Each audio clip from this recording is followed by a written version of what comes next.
đang mở nè mỗi nó chỉ cả mới rồi mặt đống mà mở nó đông mới jadi siapa nih lah anak anak kan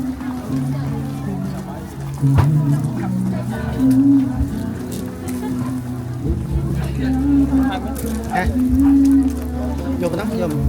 làm hộp xe nhé